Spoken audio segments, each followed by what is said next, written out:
Hello everyone, once again welcome back to my YouTube channel. ഇന്നത്തെ വീഡിയോയിലൂടെ നിങ്ങളുമായി share ചെയ്യാൻ പോകുന്നത് ഒരു റിലേഷൻഷിപ്പ് എപ്പോഴാണ് നമ്മുടെ ലൈഫിൽ നിന്നും നമ്മൾ അവസാനിപ്പിക്കേണ്ടത്, അല്ലെങ്കിൽ ചില റിലേഷൻഷിപ്പ് ഉള്ളതും ഇല്ലാത്തതും ഒക്കെ ഒരുപോലെ തന്നെ ആയിരിക്കും. പ്രത്യേകിച്ച് അതിൽ നിന്നും യാതൊരുവിധ മനസ്സമാധാനവും കിട്ടാത്ത ചില സിറ്റുവേഷൻസ് ഉണ്ട്. സോ അങ്ങനെ ഉണ്ടാകുന്ന കേസുകളിൽ നമ്മൾ ആ റിലേഷൻഷിപ്പ് എൻഡ് ചെയ്യുന്നതാണ് എപ്പോഴും ബെറ്റർ.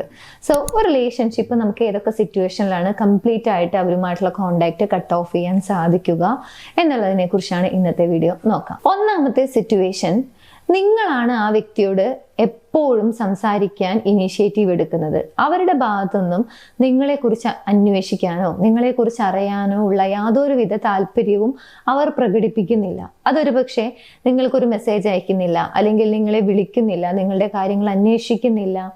ഇത്തരത്തിൽ നിങ്ങളാണ് എപ്പോഴും അവരിലേക്ക് അങ്ങോട്ട് പോയി അവരോട് സംസാരിക്കാനുള്ള ഒരു താല്പര്യം പ്രകടിപ്പിക്കുന്നത്, എഫേർട്ട് എടുക്കുന്നത് എന്നുണ്ടെങ്കിൽ ഇവിടെ മനസ്സിലാക്കേണ്ട കാര്യം ആ വ്യക്തിക്ക് നിങ്ങൾ അത്ര ഇമ്പോർട്ടൻ്റ് അല്ല എന്നുള്ളതാണ്. സോ ഇങ്ങനെ നിങ്ങളാണ് എപ്പോഴും വൺ സൈഡഡ് ആയിട്ട് ഒരു എഫേർട്ട് എടുക്കുന്നത്, ഓപ്പോസിറ്റ് നിൽക്കുന്ന വ്യക്തിയുടെ ഭാഗത്തുനിന്നും യാതൊരുവിധ എഫേർട്ടോ അല്ലെങ്കിൽ നിങ്ങളെക്കുറിച്ച് അന്വേഷിക്കാനുള്ള ഒരു താല്പര്യമോ അല്ലെങ്കിൽ നിങ്ങളോട് സംസാരിക്കുന്നതിന് വേണ്ടിയിട്ടുള്ള ഒരു ടൈം കണ്ടെത്തലോ ഒന്നും തന്നെ പ്രകടമാകുന്നില്ല എന്നുണ്ടെങ്കിൽ അങ്ങനെ ഒരു സിറ്റുവേഷനിൽ നമുക്ക് ആ റിലേഷൻഷിപ്പ് വേണോ വേണ്ടയോ എന്നുള്ളത് ഒന്നുകൂടി റീതിങ്ക് ചെയ്യാവുന്നതാണ്. 2, ആ വ്യക്തിയുമായി സംസാരിച്ചു കഴിഞ്ഞാൽ അല്ലെങ്കിൽ അവരുടെ പ്രസൻസ് നിങ്ങളെ കംപ്ലീറ്റ്ലി ഡൗൺ ആക്കുന്നുണ്ടെങ്കിൽ, മെന്റലി എക്സോസ്റ്റഡ് ആക്കുന്നുണ്ടെങ്കിൽ, അവരോട് സംസാരിച്ചു കഴിഞ്ഞാൽ അവരുമായി ടൈം സ്പെൻഡ് ചെയ്ത് കഴിഞ്ഞാൽ നിങ്ങൾക്കൊരു ഗിൽട്ട് ഫീലാണ്, അല്ലെങ്കിൽ സെൽഫ് ഡൗട്ട് അറൈസ് ചെയ്യുന്നുണ്ട്, അല്ലെങ്കിൽ ആകെ കൂടി ഒരു നെഗറ്റീവ് ആയിട്ടുള്ള ഒരു മനോഭാവത്തിലേക്ക്, ഒരു മാനസികാവസ്ഥയിലേക്ക്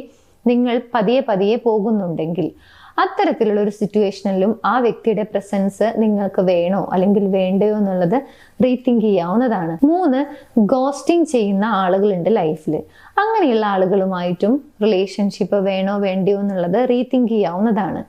ഇവിടെ ഗോസ്റ്റിംഗ് എന്നുള്ളത് കൊണ്ട് ഉദ്ദേശിക്കുന്നത് നിങ്ങളോട് വളരെയധികം അടുത്ത് സംസാരിക്കുന്നു, ഡീപ്പായ കോൺവെർസേഷൻസ് നടത്തുന്നു, പിന്നീട് പെട്ടെന്നൊരു ദിവസം യാതൊരുവിധ മുന്നറിയിപ്പും ഇല്ലാതെ, പ്രത്യേകിച്ച് ഒരു എക്സ്പ്ലനേഷനും ഇല്ലാതെ, റീസൺ പറയാതെ ലൈഫിൽ നിന്നും ഡിസപ്പിയർ ആകുന്നു. പിന്നീട് ഒന്നും സംഭവിച്ചിട്ടില്ല എന്ന രീതിയിൽ തിരികെ വന്ന് സംസാരിക്കുന്നു, യാതൊരുവിധ ബന്ധവും ഇല്ലാത്ത രീതിയിൽ. സോ ഇങ്ങനെയുള്ള ആളുകൾ ഉണ്ടായിരിക്കും. അവർ ഒരുപക്ഷെ ഒട്ടും ഇമോഷണലി കണക്റ്റഡ് അല്ലാത്ത അല്ലെങ്കിൽ ഇമോഷണലി അൺഅവൈലബിൾ ആയിട്ടുള്ള ആളുകളായിരിക്കും. നിങ്ങൾ അതിൽ നിന്നും നേരെ ഓപ്പോസിറ്റ് ആണ് എന്നുണ്ടെങ്കിൽ, അവിടെ ഏറ്റവും കൂടുതൽ എഫേർട്ട് എടുക്കുന്നത് നിങ്ങളാണ് എന്നുണ്ടെങ്കിൽ തീർച്ചയായിട്ടും വിഷമിക്കാനുള്ള ഒരു സാധ്യത കൂടുതലും നിങ്ങൾക്ക് തന്നെ ആയിരിക്കും.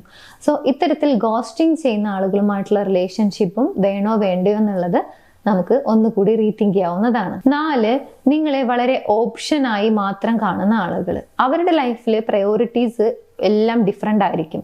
നിങ്ങൾ അവരെ സംബന്ധിച്ചിടത്തോളം ഒരു ഓപ്ഷൻ മാത്രമായിരിക്കും. അവരുടെ എല്ലാ തിരക്കുകളും കഴിഞ്ഞ്, മറ്റെല്ലാ ആവശ്യങ്ങളും കഴിഞ്ഞ് അവർക്ക് സമയമുണ്ടെങ്കിൽ മാത്രം നിങ്ങളെക്കുറിച്ച് അന്വേഷിക്കാനും നിങ്ങളിലേക്ക് വരാനും അവർ താല്പര്യപ്പെടുന്നു. സോ അവരെ സംബന്ധിച്ചിടത്തോളം നിങ്ങളൊരു ഓപ്ഷൻ മാത്രമാണ്. സോ ഇത്തരത്തിലുള്ള ഒരു റിലേഷൻഷിപ്പും നമുക്ക് വേണോ വേണ്ടയോ എന്നുള്ളത് റീതിങ്ക് ചെയ്യാവുന്നതാണ്. ഫൈനലി, നിങ്ങളെ വളരെയധികം നിസ്സാരമായി കാണുന്ന ആളുകൾ ഉണ്ടായിരിക്കും, അല്ലെങ്കിൽ ഒരു ടേക്കൺ ഗ്രാൻഡഡ് എന്ന മനോഭാവത്തിൽ നിങ്ങളെ ട്രീറ്റ് ചെയ്യുന്ന ആളുകൾ ഉണ്ടായിരിക്കും. അവരെ സംബന്ധിച്ചിടത്തോളം നിങ്ങൾ ഫ്രീ ആണ്, അല്ലെങ്കിൽ നിങ്ങൾ വളരെ നിസ്സാരമായിട്ടുള്ള ആളുകളാണ്, എന്ത് ചെയ്തു കഴിഞ്ഞാലും അവരുടെ ലൈഫിൽ നിന്ന് നിങ്ങൾ പോവില്ല, അല്ലെങ്കിൽ നിങ്ങളോട് എന്തും ചെയ്യാം, അങ്ങനെയൊക്കെയുള്ള ഒരു മനോഭാവത്തിൽ നിങ്ങളെ ട്രീറ്റ് ചെയ്യുന്നുണ്ടെങ്കിൽ ആ റിലേഷൻഷിപ്പിൽ നിൽക്കണോ വേണ്ടയോ എന്നുള്ളത് റീതിങ്ക് ചെയ്യാവുന്നതാണ്. സോ ഈ 5 സിറ്റുവേഷനിൽ നമുക്കൊരു റിലേഷൻഷിപ്പ് ഒട്ടും ഹെൽത്തി അല്ല, അല്ലെങ്കിൽ ഒരു രീതിയിൽ മുന്നോട്ട് പോകുന്നില്ല, അല്ലെങ്കിൽ സമാധാനമോ സന്തോഷമോ ആ റിലേഷൻഷിപ്പിൽ നിന്നും നമുക്ക് ലഭിക്കുന്നില്ല എന്ന് തോന്നിക്കഴിഞ്ഞാൽ തീർച്ചയായും ഈ സിറ്റുവേഷനിൽ നമുക്ക് റിലേഷൻഷിപ്പ് കട്ട് ഓഫ് ചെയ്യാവുന്നതാണ്. എനിവേസ്, ഈ ഒരു വീഡിയോ നിങ്ങൾക്ക് യൂസ്ഫുൾ ആണെന്ന് വിചാരിക്കുന്നു. യൂസ്ഫുൾ ആണെങ്കിൽ മറ്റുള്ള ആളുകളിലേക്ക് ഷെയർ ചെയ്യാൻ മറക്കരുത്. നിങ്ങളുടെ റിലേഷൻഷിപ്പിൽ നിങ്ങൾ ഏതെങ്കിലും രീതിയിലുള്ള ഇഷ്യൂസ് ഫേസ് ചെയ്യുന്നുണ്ടെങ്കിൽ, അതിനൊരു പ്രോപ്പർ സൊല്യൂഷൻ വേണമെന്ന് ആഗ്രഹിക്കുന്നുണ്ടെങ്കിൽ മുകളിൽ കാണുന്ന നമ്പറിലേക്ക് കോൺടാക്ട് ചെയ്യാവുന്നതാണ്. ഞങ്ങളുടെ ടീം നിങ്ങളെ ഹെൽപ്പ് ചെയ്യുന്നതാണ്. എനിവേസ്, നമുക്ക് മറ്റൊരു വീഡിയോയിൽ കാണാം. താങ്ക്